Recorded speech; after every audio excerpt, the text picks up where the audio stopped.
전도서의 이 전도는 사실 우리가 흔히 알고 있는 그 전도와는 별로 상관이 없습니다. 이 독일어 성경의 이 전도서 제목이 코엘렛이라고 되어 있고요. 그리고 이제 대다수 영어 성경에서는 이제 에클레시아테스라고 되어 있습니다. 이제 코엘렛은 히브리어고 에클레시아테스는 이제 헬라어인데요. 뜻은 같아요. 뭐 대중, 모임, 집회 뭐 이런 뜻을 가지고 있습니다. 그러니까 거기서 뜻을 유추해 보자면 많이 모인 사람들을 가르치는 자 이런 뜻이라고 할 수 있겠습니다. 그런데 이것을 조금 더 구체적으로 우리가 그 배경을 살펴보자면 전도자가 스스로를 이제 코엘렛이라고 부른 이유는 당대에 소위 지혜자 집단이 있었거든요. 지혜로운 것들을 가르치는 스승이라고 해서 지혜자 집단이 있었는데 바로 그 지혜자라 불린 모든 스승들을 비판하고 그들과 자기 자신을 구별하기 위해서입니다. 그래서 스스로를 코엘렛이다 이렇게 이제 부릅니다. 그래서 저는 이제 전도자나 이렇게 하면은 이제 복음 전도자 아니면 뭐 설교자 뭐 이렇게 오해될 수가 있으니까 그리고 이제 전도자 스스로가 스스로를 코엘렛이라고 부른 그 이유를 제가 존중해서 설교 시간에 제가 코엘렛이 어쩌고 저쩌고 이렇게 이제 말할 거예요. 그러니까 여러분들이 코엘렛이 뭐냐라고 이제 중간에 까먹지 않고 이 설교 처음에 기억하도록 알 수 있도록 제가 이렇게 미리 말씀을 드립니다. 그리고 이 잠언과 달리 코엘렛은 지혜라는 단어를 조금 다르게 사용을 합니다. 그러니까 좋은 의미로 지혜를 사용하는 게 아니라는 거죠. 그래서 간혹 기독교인들 중에 성경을 통독하다 보면 순서가 이제 잠언 다음에 전도서가 나오잖아요. 그러니까 잠언을 잘 읽고 나서 전도서를 읽으면 이게 뭐지? 이런 식으로 혼란에 빠지는 분들이 종종 있습니다. 이제 사실은 그러다 보니까 성도님들이 지혜라는 단어를 놓쳤기 때문에 잠언이 말하는 지혜와 전도서가 말하는 지혜가 조금 다르게 사용되었다는 것을 놓쳤기 때문에 그렇다는 것을 제가 뒤늦게 알게 됐어요. 그래서 그런 것들을 근데 지적해 주는 분이 많이 없었던 것 같아요.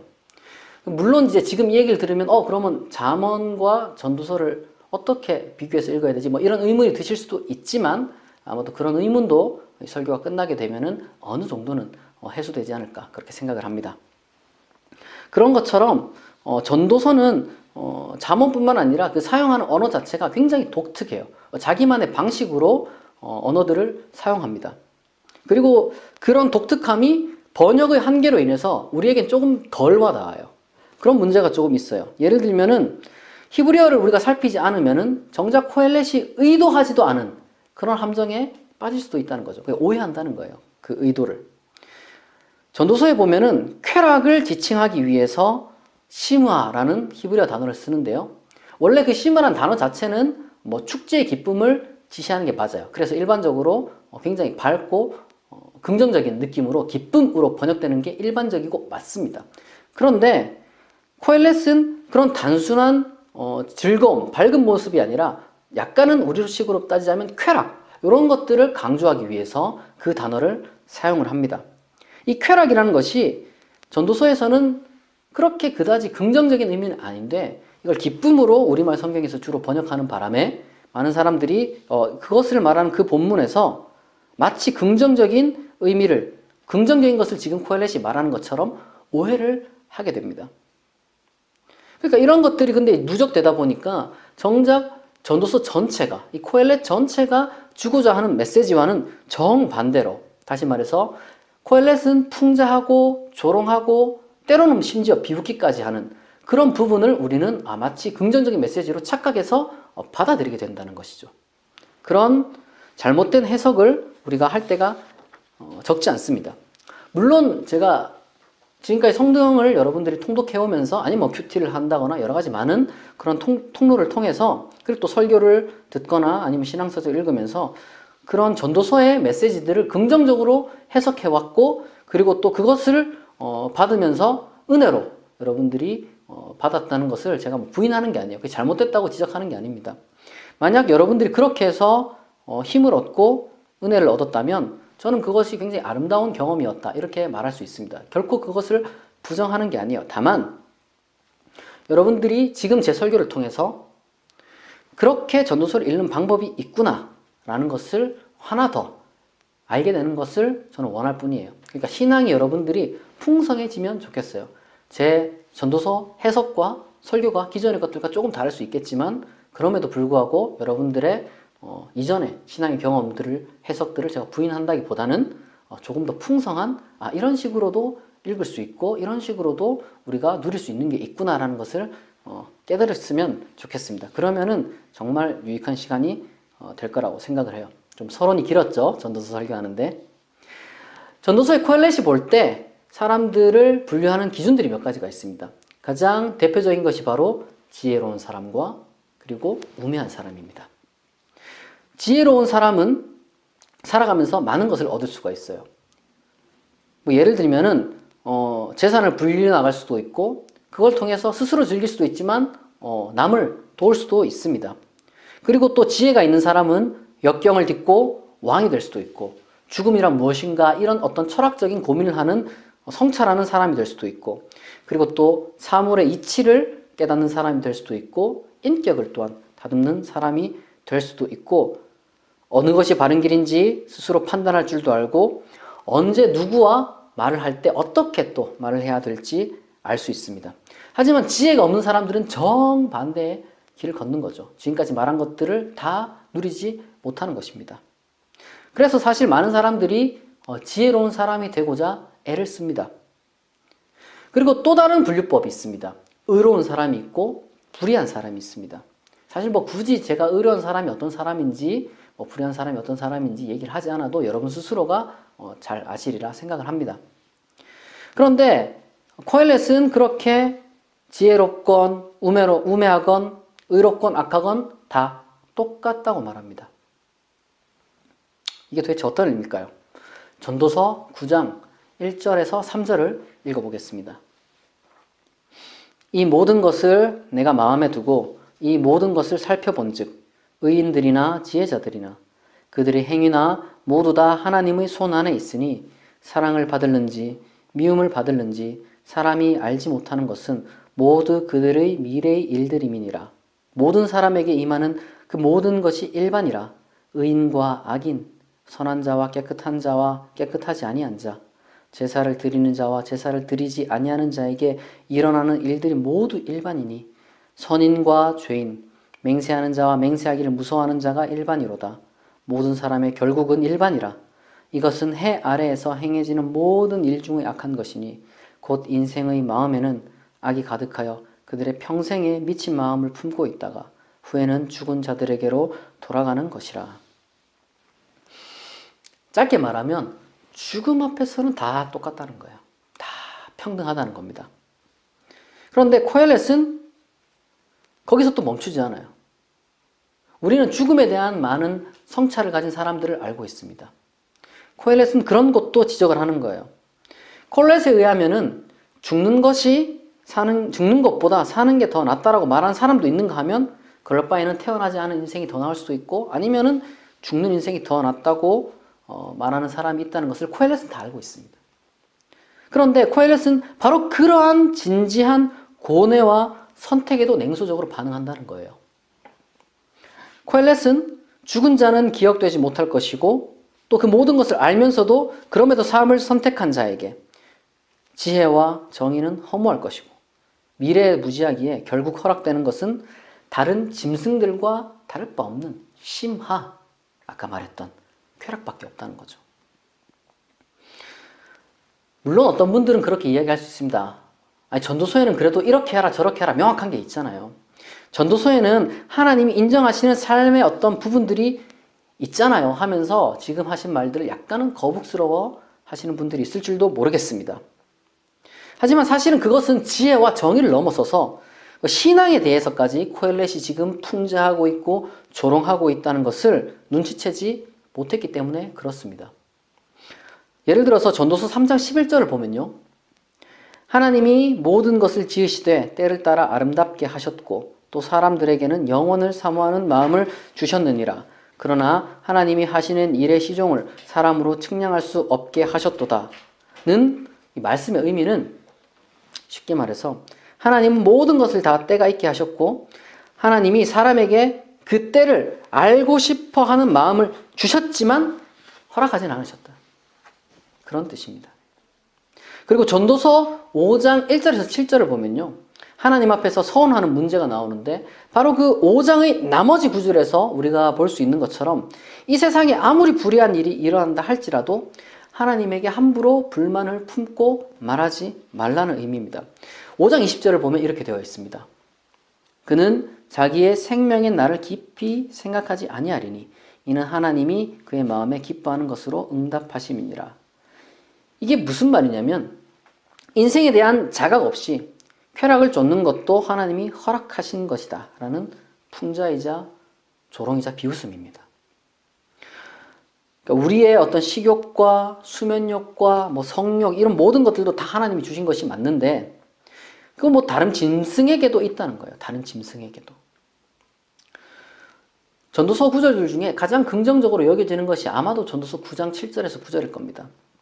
그런데 사실 그 부분도 오히려 그 부분이야말로 코엘렛의 가장 신랄한 풍자이자 조롱이자 비웃음이라고 할 수 있습니다. 자, 그 부분을 또 읽어드릴게요.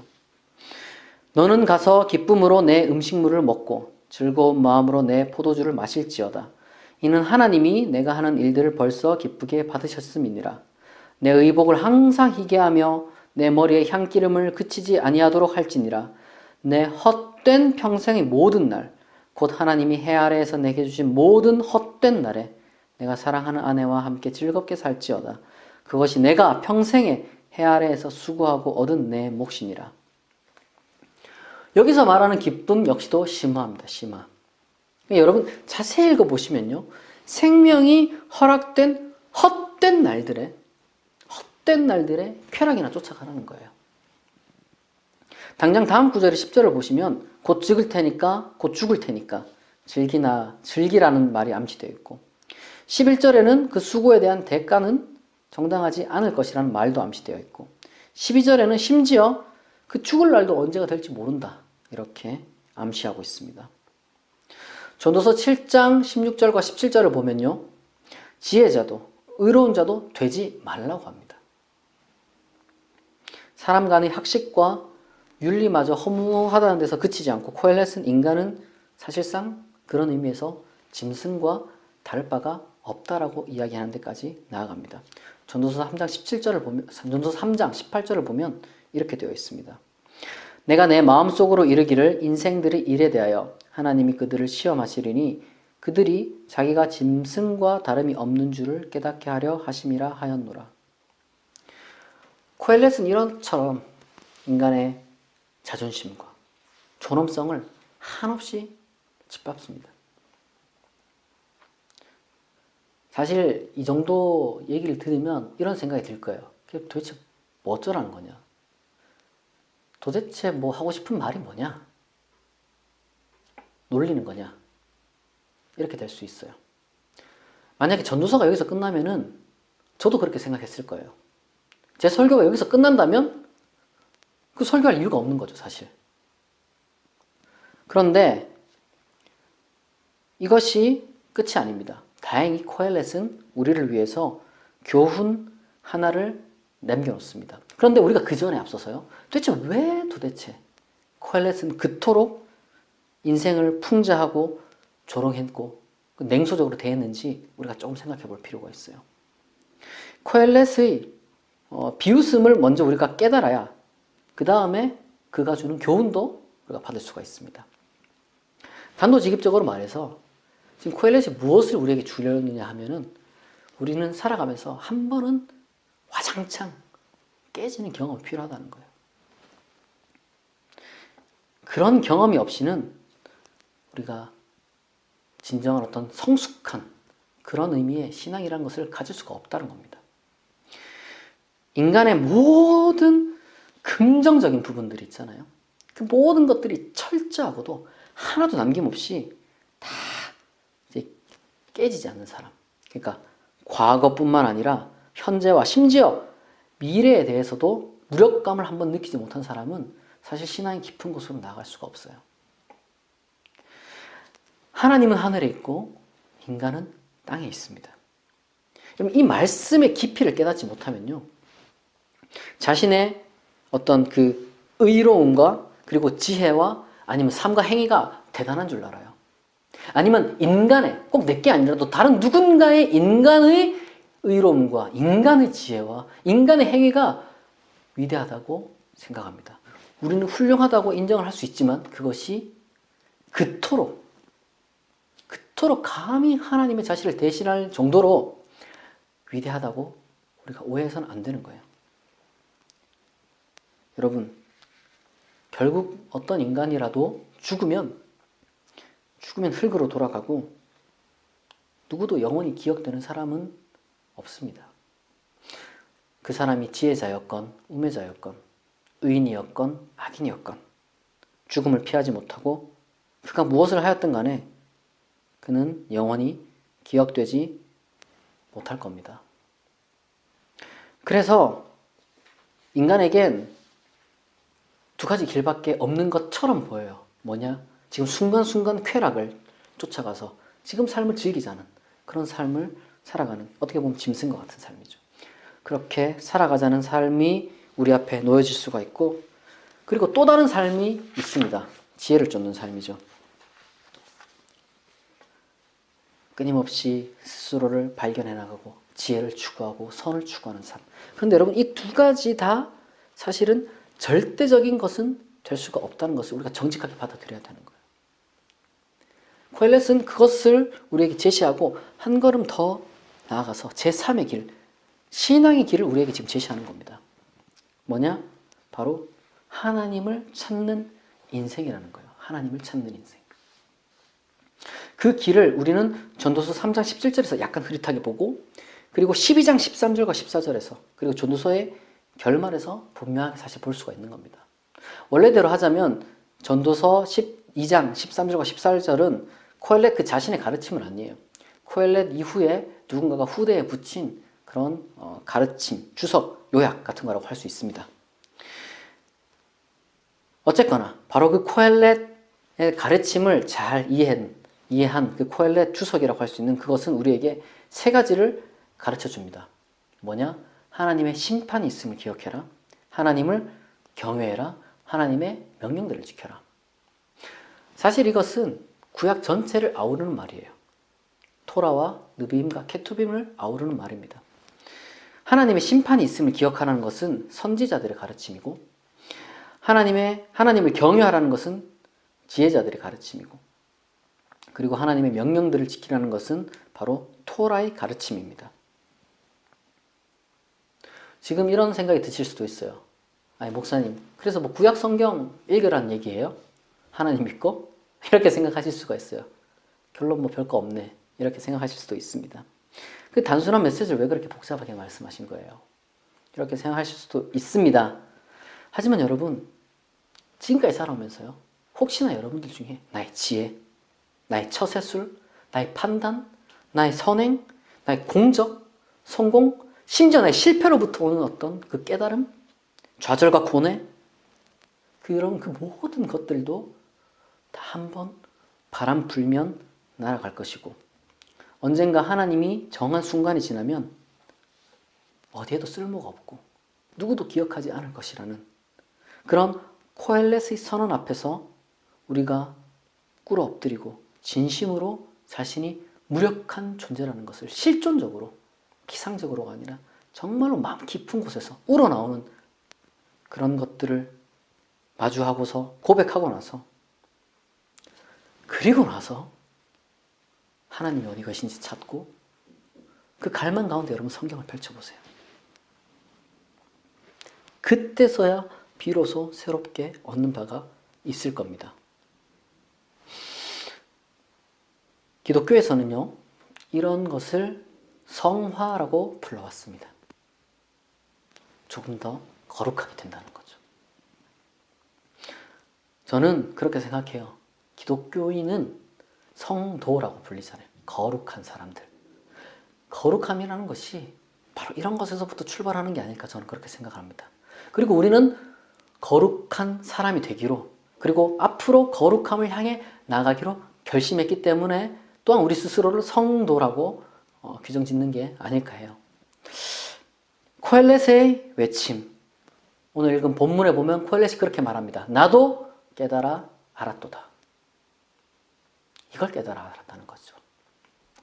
바로 그렇게 고백했던 코엘렛의 고백을 여러분 자신의 것으로 삼기를 바라겠습니다. 기도하겠습니다. 자비하신 하나님 아버지, 우리가 영원하신 하나님을 믿고 섬긴다 말하면서도 애씀과 수고, 성공과 실패, 슬픔과 기쁨, 이 모든 것이 덧없이 사라질 수도 있다는 것을 알지 못한 채, 아니면 피상적으로만 알고 실존적으로는 모르고 살았습니다. 헛된 것 아니면 일순간의 쾌락만 줬던 우리의 인생에 또 다른 길이 있음을 믿습니다. 헛된 것이나 일순간의 쾌락의 노예가 되지 않도록 도와주시고 성령으로 우리를 바른 길로 인도하여 주시옵소서. 예수 그리스도의 이름으로 기도합니다. 아멘.